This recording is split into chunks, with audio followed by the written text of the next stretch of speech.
to The Kurt Locker, a podcast where we chronologically step through and discuss each film starring Kurt Russell. My name is Andrew Gormley, and I am one of your hosts.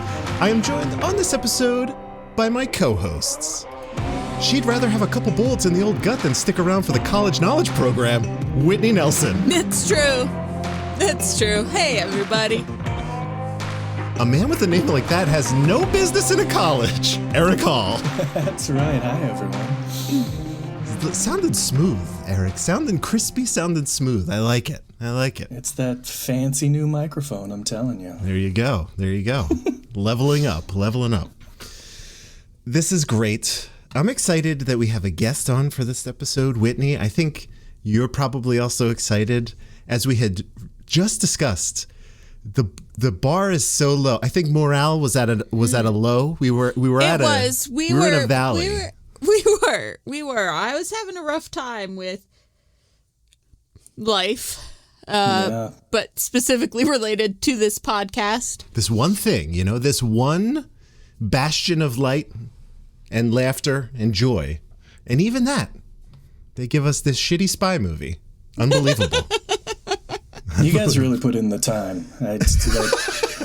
I looked at the list and I was like, I'm not jumping in until we get a halfway decent Disney movie. So. We're not even out of the 60s yet. It's how long do I have to do this part? The answer is a lot longer, actually. A while, yeah. We're not going to hear from Eric for at least another decade. Let's just put it that way.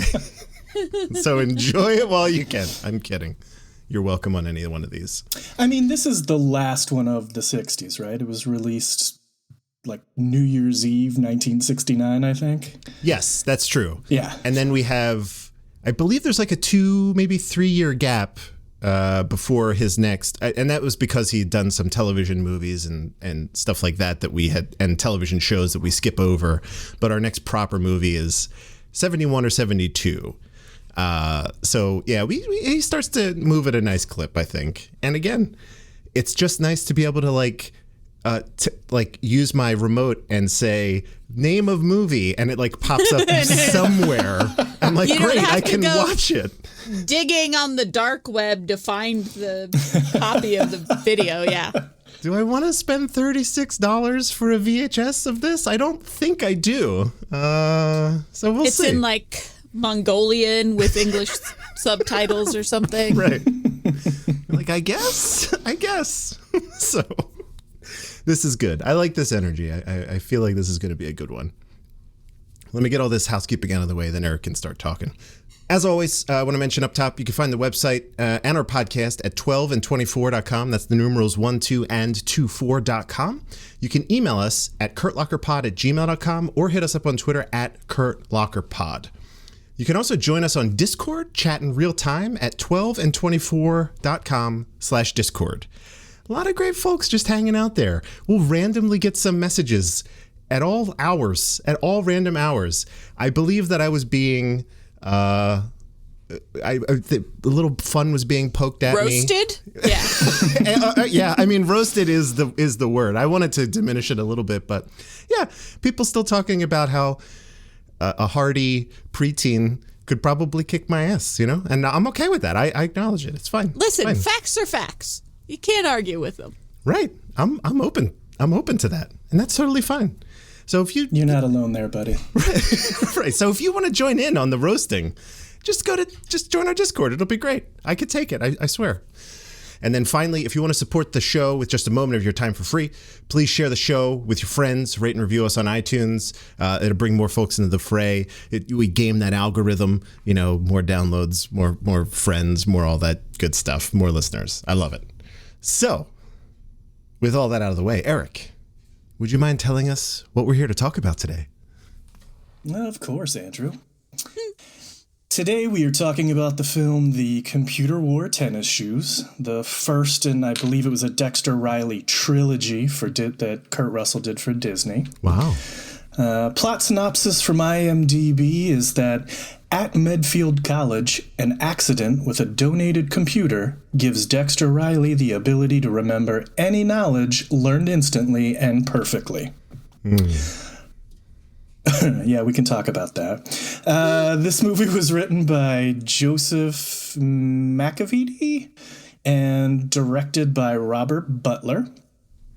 Co-starring alongside Kurt are Cesar Romero, looking fantastic. Oh, yeah. Joe Flynn, William Schallert, Alan Hewitt, Richard Bacallan, and Debbie Payne. And some of those names may not be familiar to you, but you'll recognize a couple of those. A couple of those character actors you've seen a bunch of places. Yeah.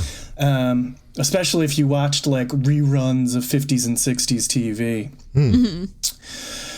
So, Whitney, what do the critics and audiences have to say? Well, we finally have Rotten Tomatoes scores for either of these things. We are finally out of boomer IMDb territory and into millennial Rotten Tomatoes. Barely. But we have a 50% critic score and a 40% audience score on Rotten Tomatoes. The quote that Andrew pulled from critic. It was so funny. Gene Siskel of the Chicago Tribune. I know him.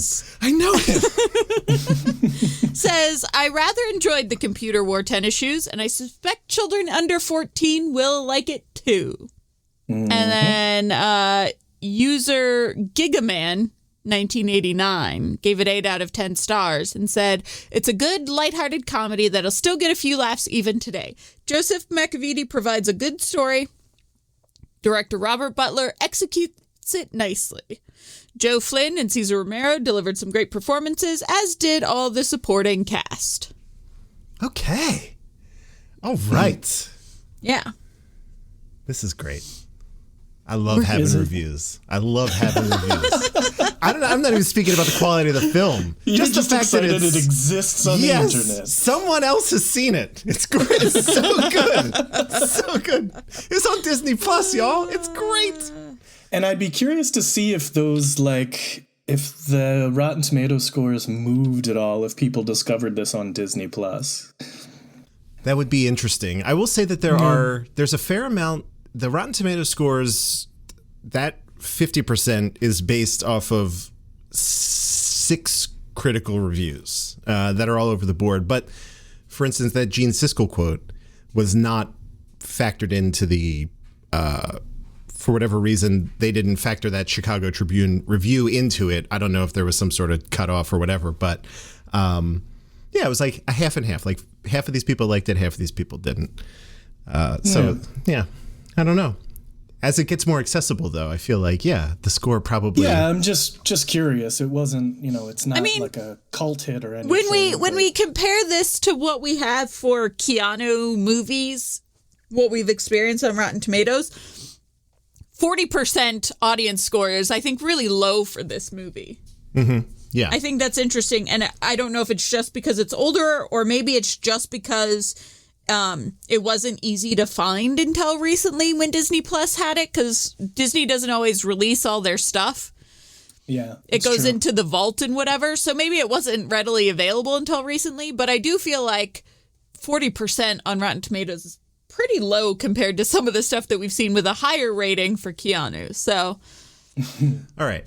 So let's dig in. I don't want to talk for a little bit. I just want to listen. I want to luxuriate in the sound of both of your voices. So one of you, just take it away. What do we think?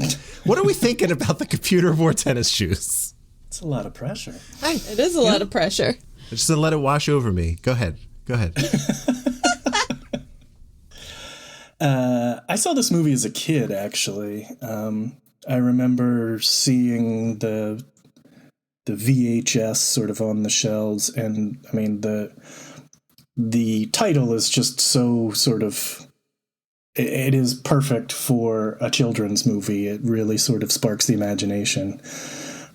I think it's a good movie contextually, right? I mean, it's a late 60s Disney film, and it's solidly made. There's nothing terrible in it. The effects are even fairly decent. Mm-hmm.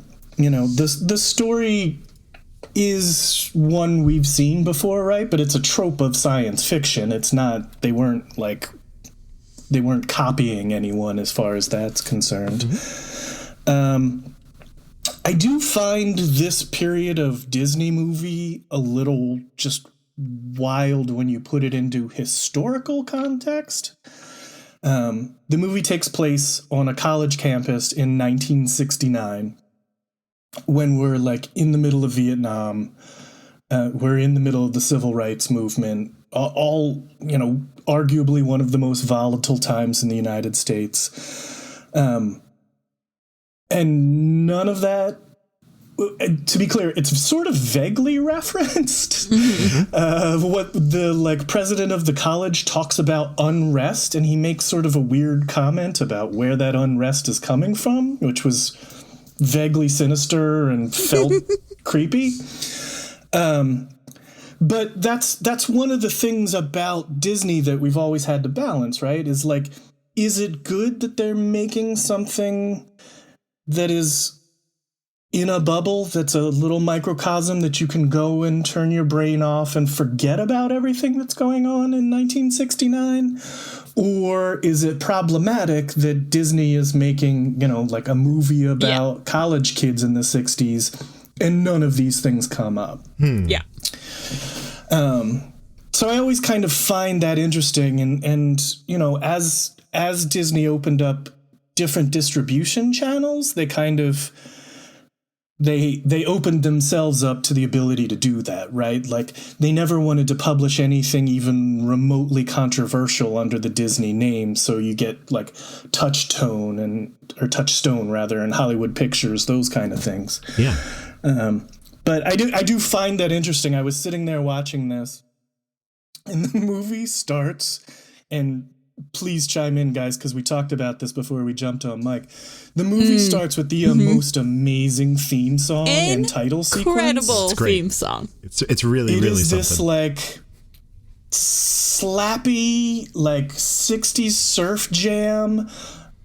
And in the true spirit of the time, the song is about what happens in the movie. I love those theme songs. The lyrics are telling you, right? You don't even have to watch the movie. It's awesome. Yeah, and they've made up their own words. It's delightful. And I'm sitting there watching that, and I'm like, all right, I see what we're getting into here, because I haven't seen this since I was a kid, you know. So I just sort of vaguely remember what it was about. So yeah, I think it's good. I think it's fun. You know, there's that quote from Siskel about, you know, children under 14 will like it. That's one of the things, again, because of it being 60s and Disney, that the suspension of disbelief is a little bit different, or where you need to be for the suspension of disbelief. Yeah. You know, it is intentionally silly. There is no attempt to make any of this make any sense. One of my favorite shots is they take Dexter to the doctor, and the doctor is checking him out. And when he looks inside his brain, he sees the computer parts. It's in there. He sees the computer, So, you know, The Matrix, this is not. Like, it's not even remotely trying to be serious or realistic, which I'm putting in air quotes. Yeah, I had a good time. I think it's decently made, and it's a weird little sort of time capsule. Perfect. All right. That's great. Whitney, what are you thinking? It was fun. It definitely went by faster than a lot of the recent 90 minutes have gone. God. 90 minutes is beautiful. It did not go where I remembered it going. I remembered it being a lot more about him being a computer and a boy, and less about mob bosses. Sure. And betting on the ponies. I didn't remember there being that much of that.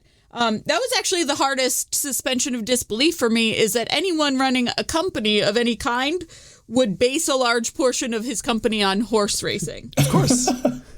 like, sure, you know, generating bets and fixing races and whatever. but it's not a good source of any income to bet your whole company on the ponies. I don't know, 28,000 in one day. Anyway. That's a pretty good haul. There's a weird strain of like crime or organized crime in Disney movies. Like, I recently watched That Darn Cat, and I don't remember, like, there's like a hostage drama in the middle of That Darn Cat. The whole thing like, is what is happening in this movie? They stole the bank teller. And they're going to kill her. Wild.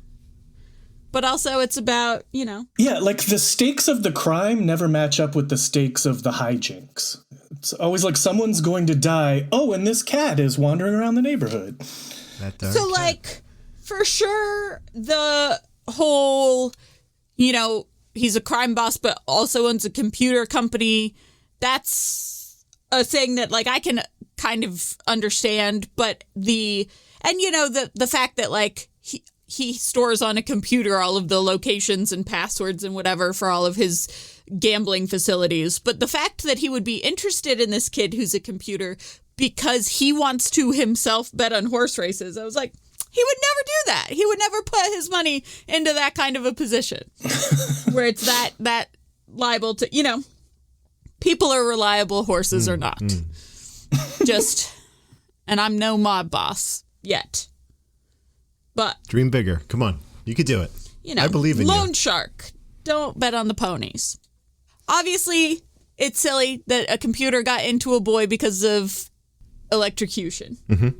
But that was not the hardest time that I had. The sort of amorphous crime boss that he was the most upsetting to me, because it's like he kind of, they just wrote it as they went along. It kind of reminded me of the Key and Peele Gremlins 2 sketch. Yes. Where it's just like they were just going along, and this guy was like an important person in the town. He owned a computer. Was it a computer company? That's what you thought at first, but then it turns out probably not, because he didn't seem to have more computers. No, it's an investment company, I believe. But then he owns, like, gambling establishments, but also he wants Kurt Russell to bet on horses. And it's just like, whatever they needed him to be at the time is what he was. Yep. And I found that a little bit frustrating. Everything else, I thought the doofy kids he hangs out with all worked for me. The dean of the college being like, we don't have money for any of this stuff, but now we got to ride our meal ticket home. That worked for me.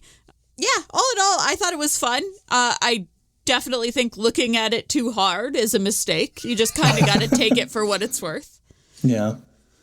I have to agree about the kids. I was kind of surprised that, like, they're written as lovable losers, but, like, they've somehow not fallen into the trap that a movie like this made today would have, which is like each one would have had a specific quirk or something losery about them. Yeah.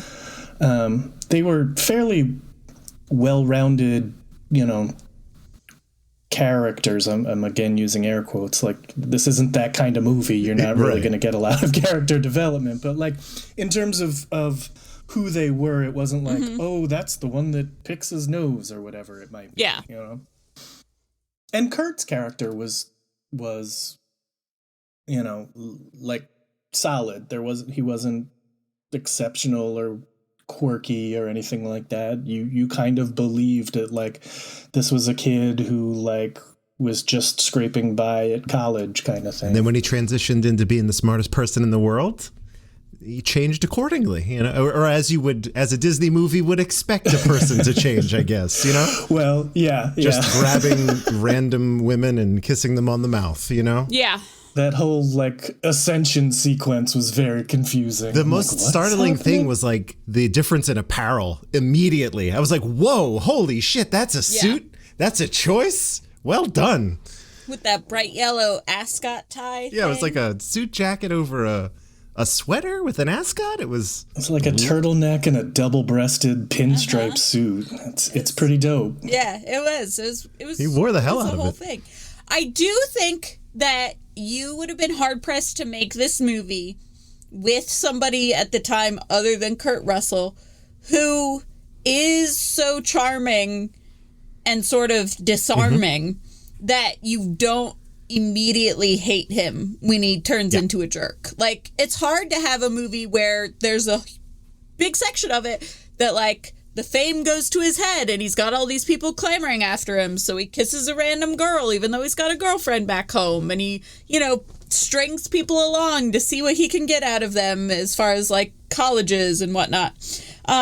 He turns that around pretty quick, but if it were someone who were less handsome and affable than Kurt Russell, I don't think this movie would have worked as well as it did, because they nearly lost me with Kurt Russell in that time where the protagonist was unlikable. Yeah. How'd they get you back? Was it a close-up of those blue eyes? It's the hair. It's got to be the hair, as you mentioned.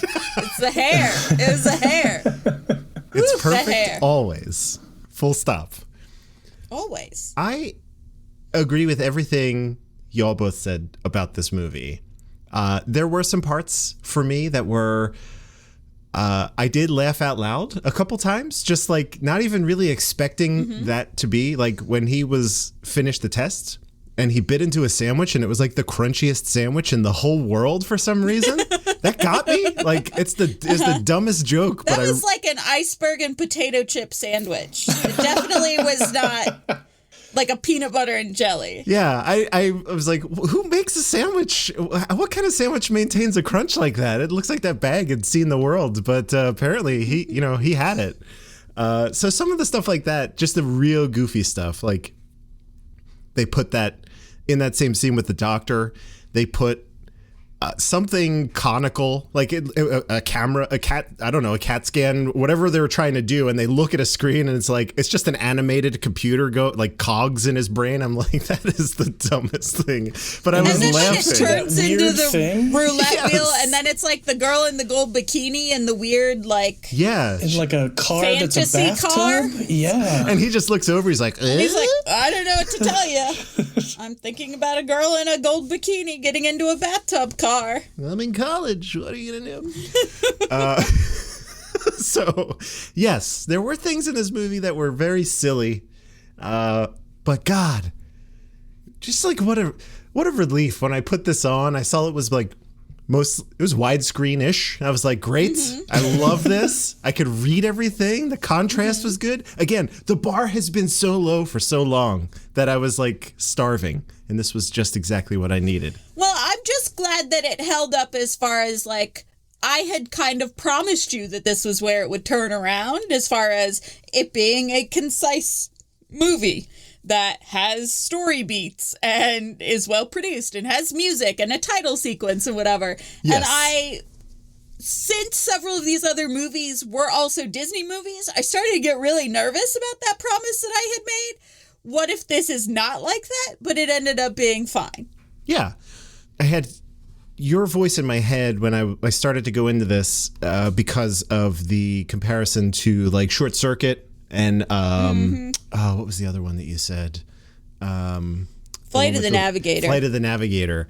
And while I would say that these movies they're not the same, but they certainly feel the same, if that makes sense. Like, I got the same kind of sort of like good feels. Sci-fi meets wacky hijinks. Yeah, that's precisely it. So, and I think you were spot on with those comparisons in terms of like tonally, like this is where you should set your expectations to. And that really worked for me. Again, there were a lot of goofy things. I'm remembering. It was like, again, that whole doctor sequence, right? Like right when he turns to like, it's like, I guess I'm thinking about a girl in a gold bikini. It like cuts to a shot of that exact frame in the newspaper. It's like, who took that photo? Like just dumb stuff. But I kind of like, that works for me. I love that stuff. It's very funny. Honestly, the only thing that didn't really work for me in this, other than the mob boss sort of being an amorphous bad guy, was the fact that we don't have any of this young kid adjusting to his newfound powers on a personal level. We jump straight from this happened.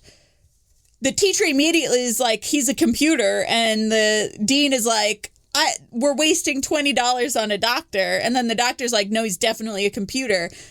And then he's traveling all over the world showing off that he's a computer. And there's no, like, him contemplating what that means at all. Mm-hmm. You see it a little bit later on when he's doing the stuff like pitting the universities against one another and playing up the mob boss to get a good job and whatever.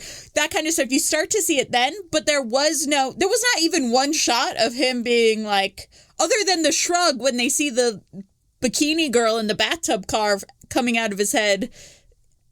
You don't even see like a reaction shot from him of this development of you now have the capacity of a computer. And I do think that was missing. I think that would have given it more depth, but obviously it's also a 60s, 70s Disney movie. They're not really looking for depth. That's, Whitney, it's like our past 5 movies now. It's just them meeting the audience, mm-hmm. Like the audience then didn't care. So why should they? I don't know.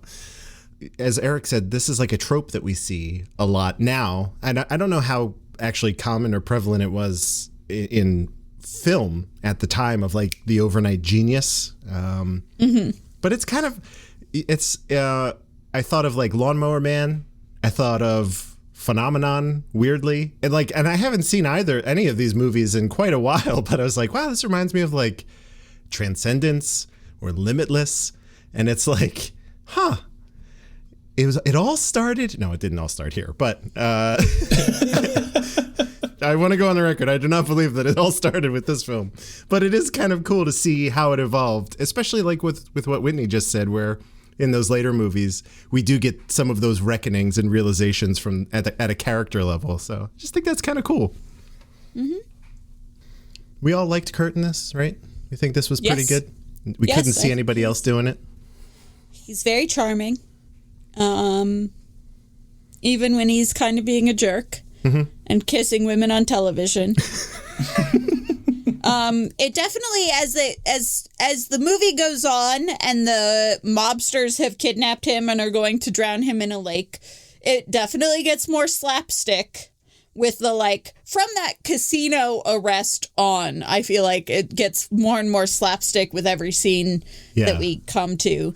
And then you get the car race towards the end where the kids have got him and they're driving away and then the bad guys are following them. And it's got that, to me, very signature Disney 70s thing of speeding up the film just like one tick so that the car race seems faster and more frenetic. But there's stuff with paint buckets and using paint to make cars slide around and falling off of ladders, and it definitely gets more and more like physical comedy, both with the bad guys and with his like team of teenage friends who are rescuing him. And then the ending where he slows down. Yeah. But when he's not trying to access information, he can talk normally. That didn't really follow for me. I didn't really understand what they were trying to do there. It could just be him not remembering rather than him like glitching and buffering.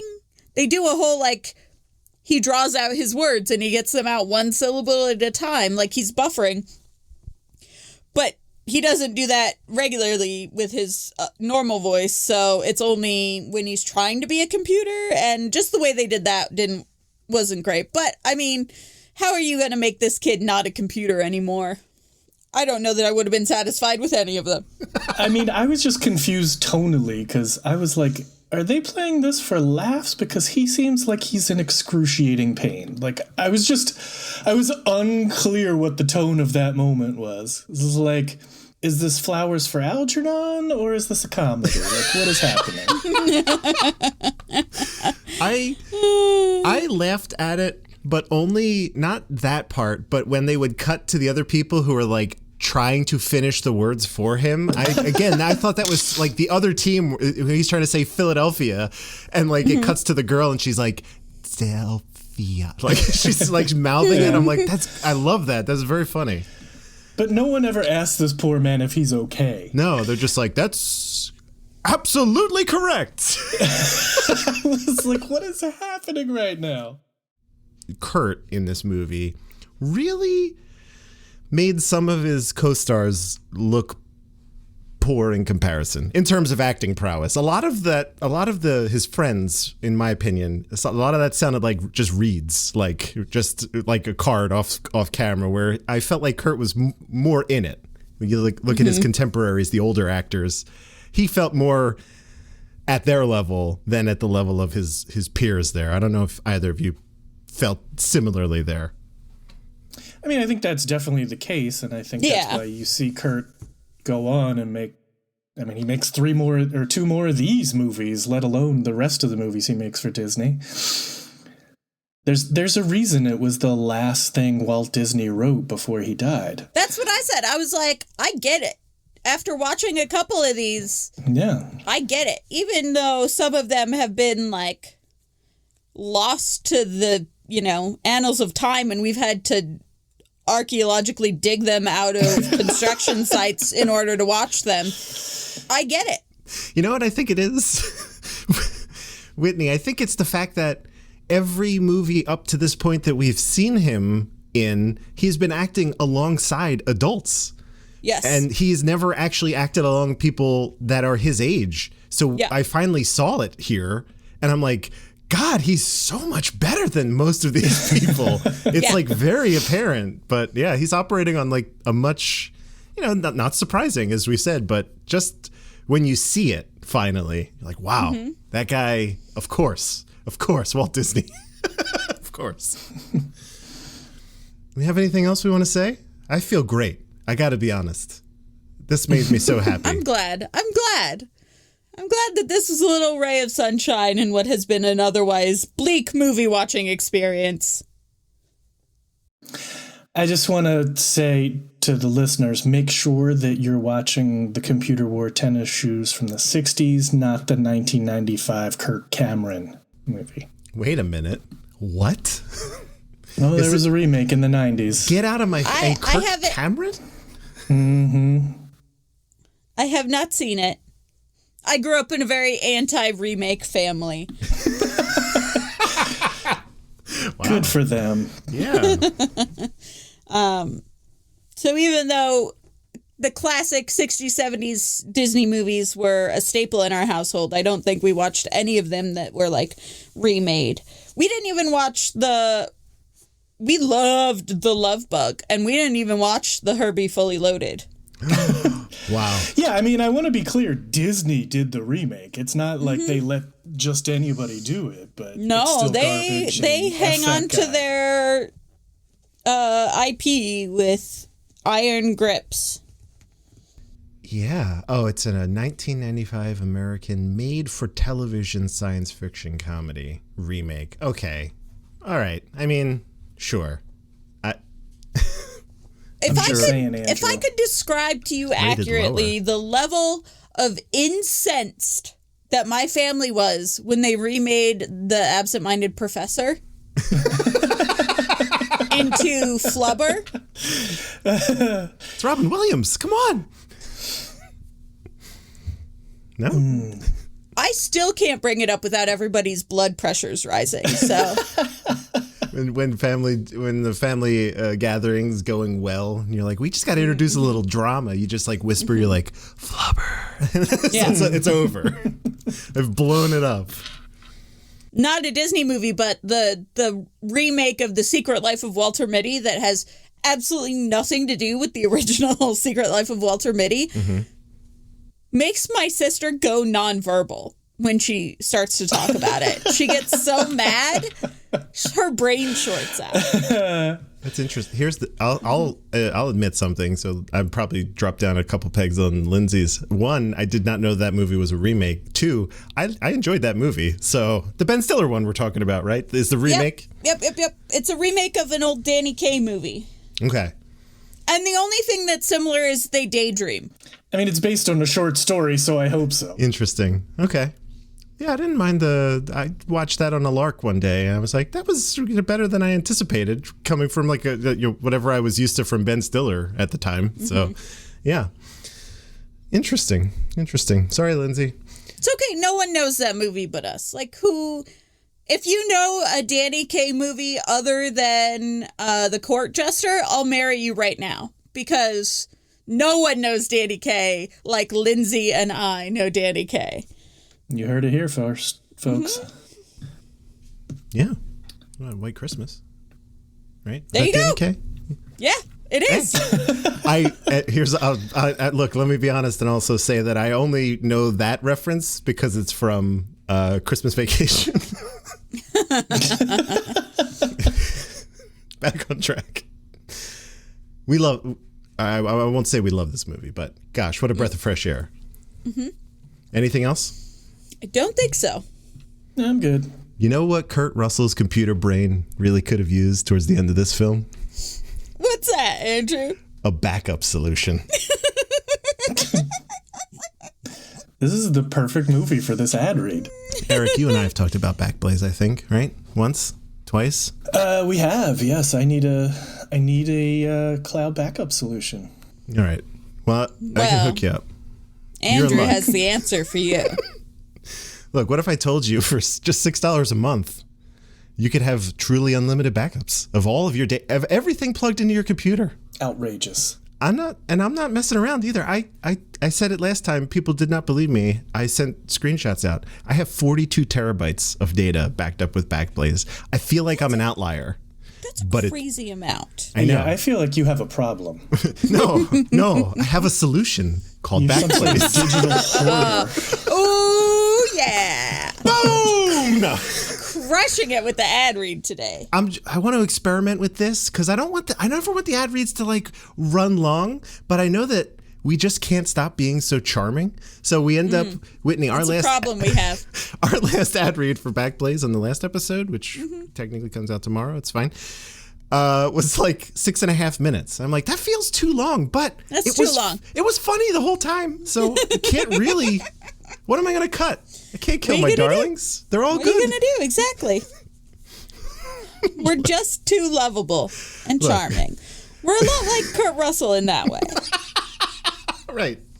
We never become Even when jerks. we're reading you an ad for 6 minutes, you still kind of love us and you can't help it. That's the thing. You know what it is? If we were reading the ad, we'd probably be done by now. But it's not even, if I just took the time to write it out. But I'm not going to because I don't want it to be boring. So this is what you get.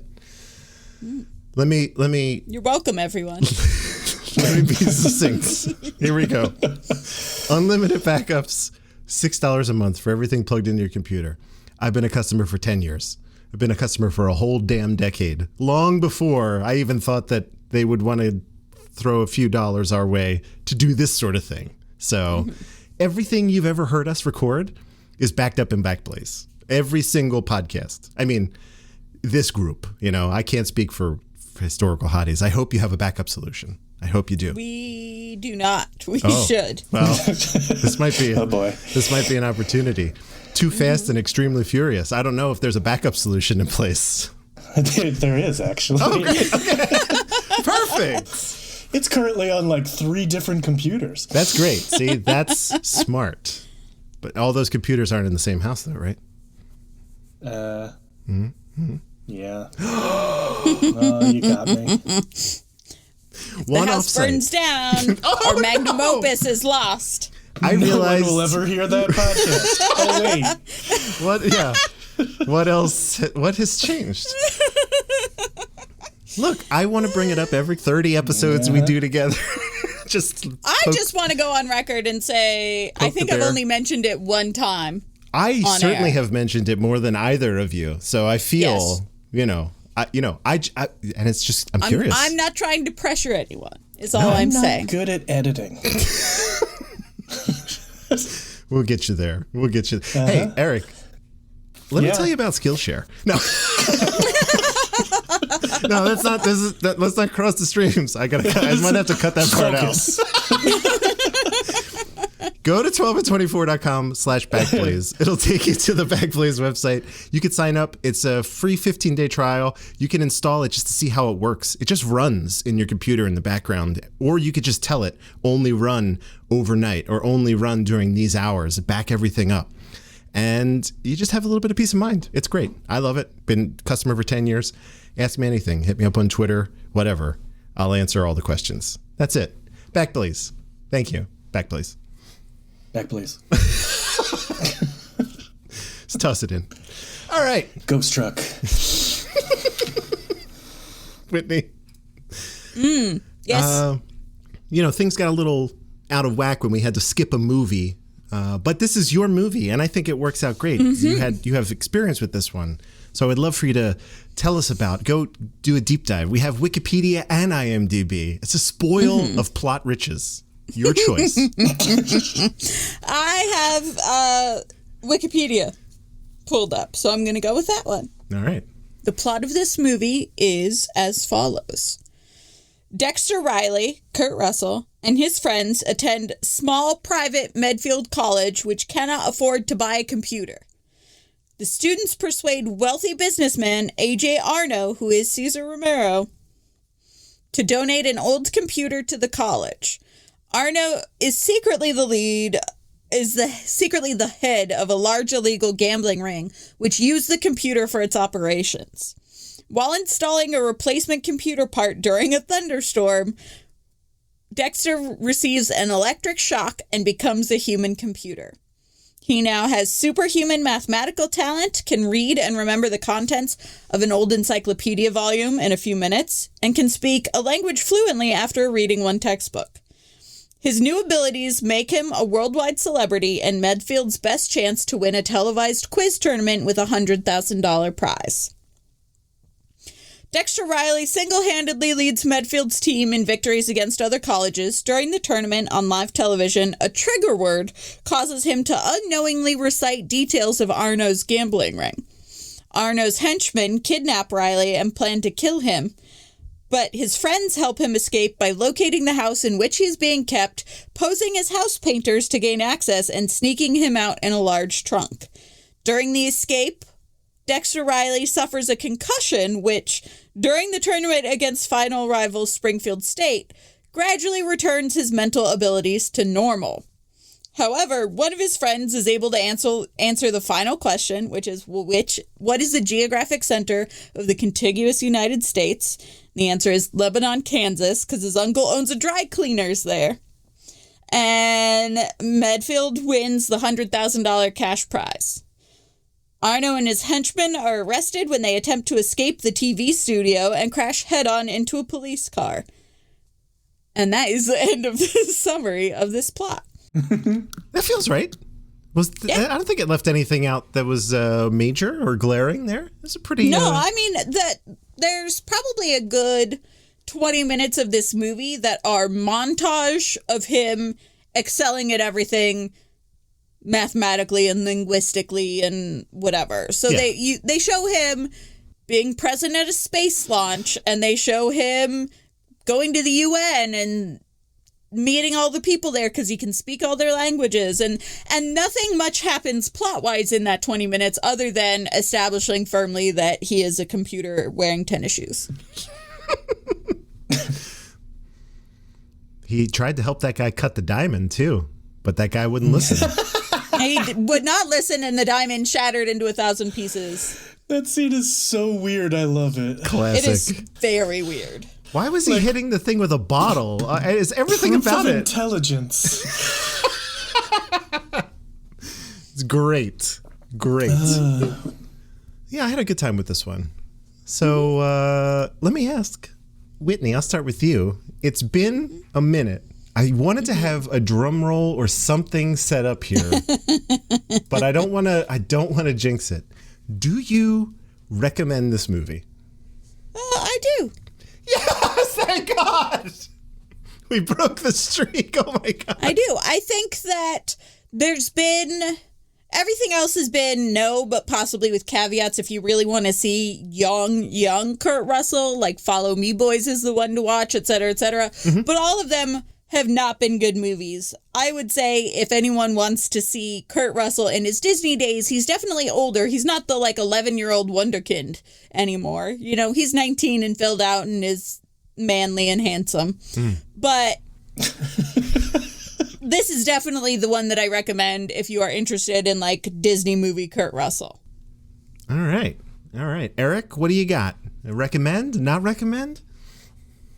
Yeah, I think it's a fun, like, Saturday afternoon watch. Throw this on and just kind of chuckle a little bit. It's a brisk, 90 minutes? Yeah. Everything about it is pretty charming. Yeah, it's a recommend for me. All right. That's also going to be a recommend for me. Look at us. What? Look at us go. I recommend this movie, if for no other reason than the 90 minutes alone, right? The fact that it's not... Well, the last one was like 5 hours long. Yeah.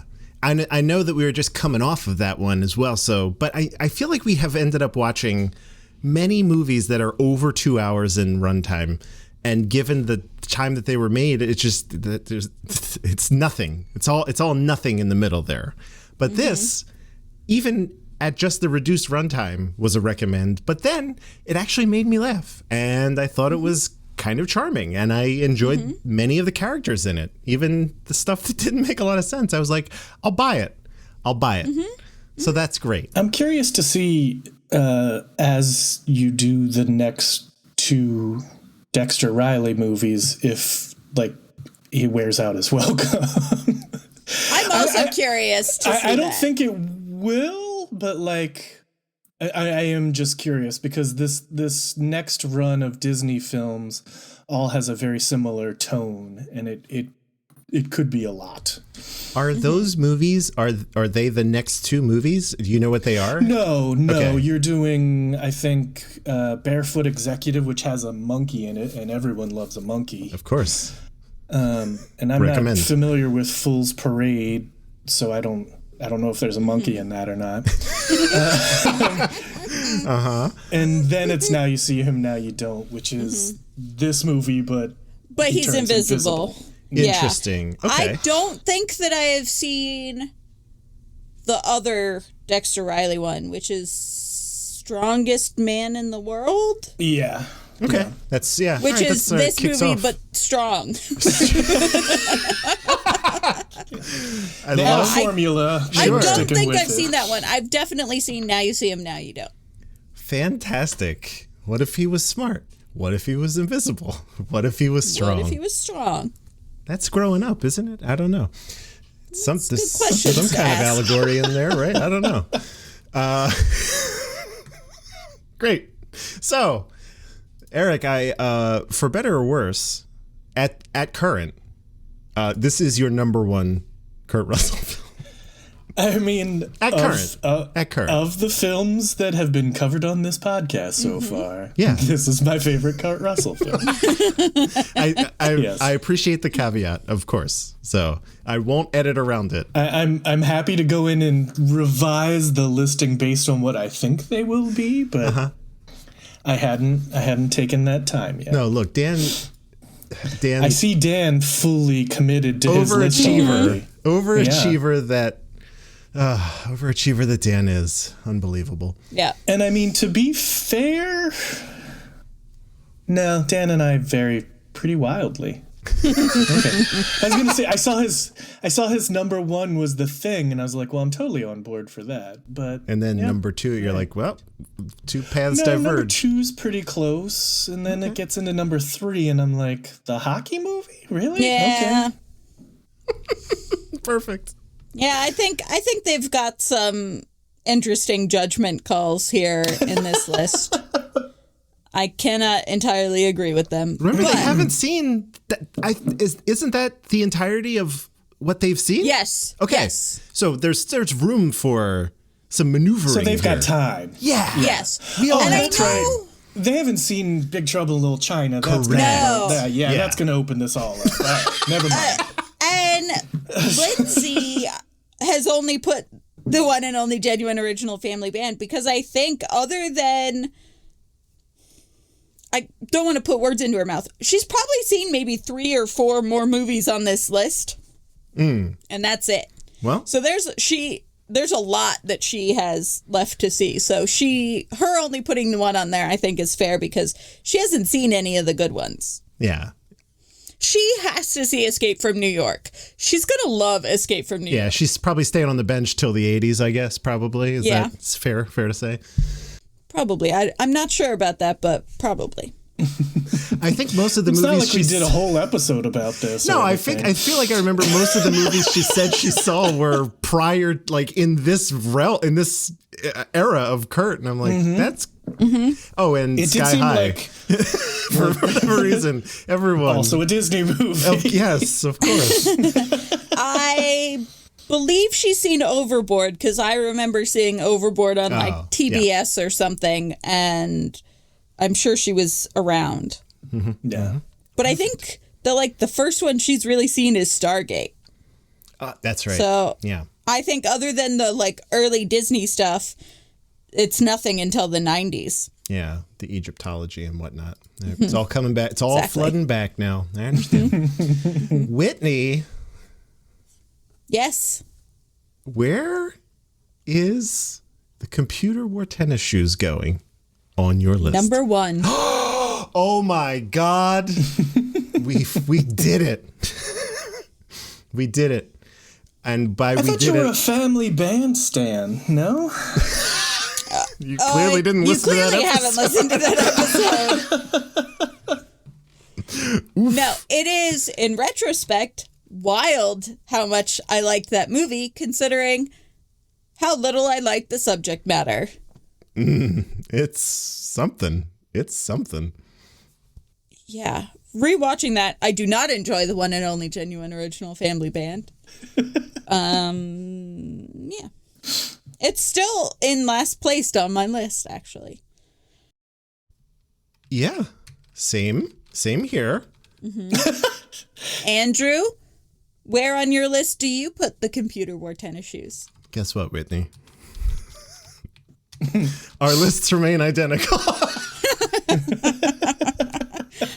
Oh, man. I have to say, I really feel like this is going to be, if we continue this trend for any length of time longer than the 60s, it is the empirical list, in my opinion. At least. What is the best movie and what order to watch them in? Yes, I am already prepared to say canonically that this is the correct order of these films, just because our tastes, what we are interested in, what compels us to watch, we have a lot of common ground, but then we also have hyper specific things. A lot of very different differences. Yeah. The fact that these are identical so far, we barely have 3 movies in common in a row on our other list that we put together. Yeah. So this is bananas. Yeah. For real. The fact that we've gone 6 for 6 identical rankings. Yes. It's not by happenstance either. It's not like a reckoning change things. Yeah. So this is great.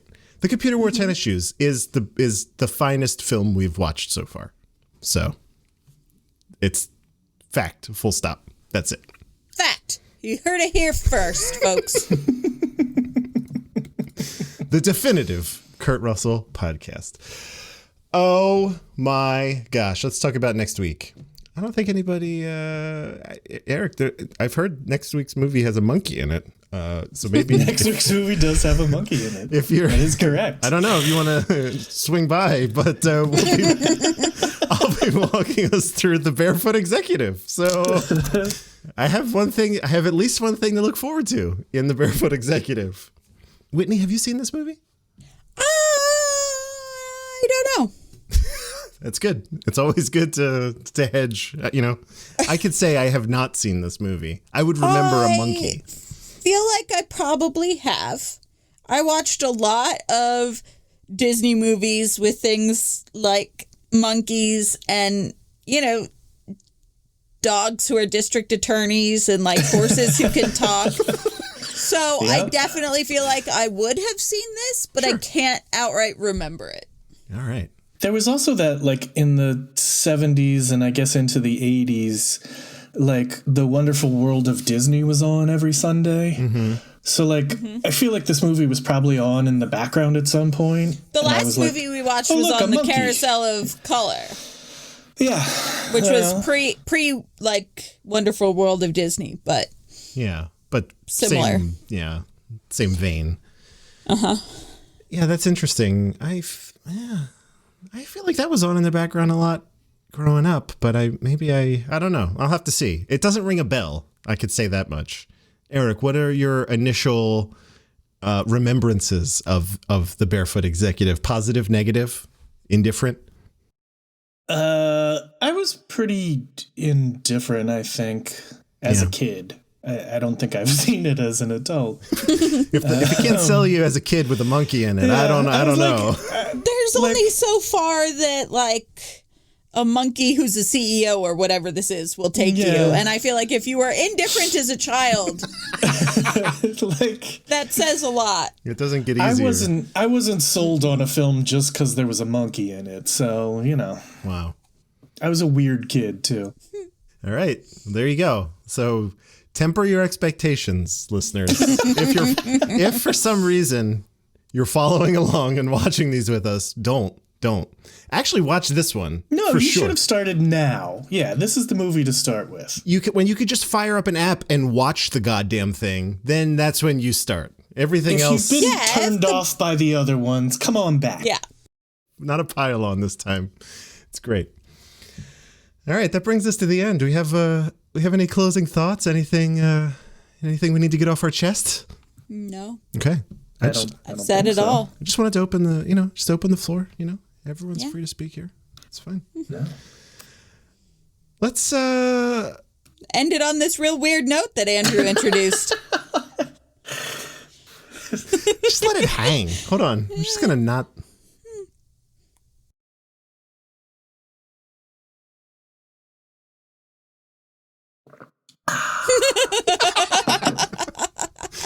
Eric, where can people find and keep up with you? Drinking some water. Yeah. Get a seltzer while I'm waiting. People can find me on the previously mentioned 12 and 24 Discord. You should join us. We have fun. I am also on Twitter and Instagram as Platypus Jones, all one word. There you go. Whitney, where you at? I am at Whitney_Nelson, NELSEN on Twitter, and at Whitney Nelson on Instagram. And I don't post anything on Twitter these days, and all I post on Instagram is cats and dogs. And occasionally food. I mean, what else? So, what else does one need? I mean, me nothing else. That's all I need. Feeds the soul. Cats and dogs and food. That's really cuts to the essence of me. But it's great. It's great. And Andrew, where can we find you on the interwebs? Oh gosh, so many places that I don't bother with anymore. At Dark Driving on Twitter and Instagram. Just do that. I'll post a photo every now and then. I'll post a story that goes away. And that's it. Oh, and I guess you could also, it's weird that this part of the show where we plug where we are, that Eric was the first person to say that he's on the Discord and not Whitney or I or anybody. I mean, we say that up top, but also I'm on the Discord. I'm actually on the Discord. I am also on the Discord. More than anywhere else, really. I'm on like all day. So it just runs in the background. So find us. It's true. I hit him up for technical questions all day. It's awesome. I'm there. You could vouch for it. Boom. With 60 seconds to 5.5 minutes, I'm back in touch. Boom. That's it. I'm going to press this button. Yeah. And thank you all for joining us. And in the immortal words of Jack Burton, sit tight, hold the fort, and keep the home fires burning.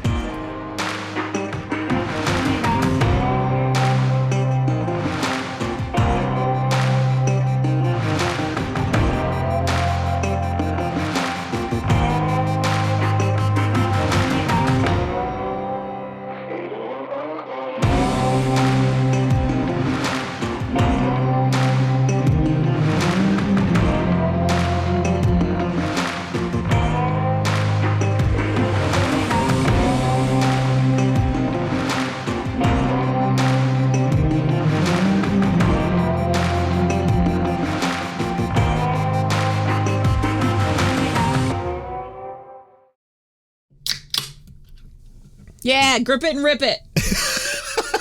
How many you got going over there? Are you two-fisted? What's happening? No, I've got. Oh, okay. I have one. I was about to just use a pen and slam a hole in the side and chug this seltzer, this raspberry lime seltzer. I mean, I can't front on Thursdays when I play D&D. Kali makes fun of me because I come up here with like 4 seltzers. I'm like, I don't know how long we're gonna be here. Yeah, this could take a while. Prepared. That's right. Be ready for anything. Dry mouth is no joke. I know, we can't be doing that. Right? Especially on a podcast. Come on. What flavor is your seltzer? Mine is raspberry lime because it's what was left. It's not like it wouldn't be my go-to, but it's actually pretty good. I was surprised. Yeah.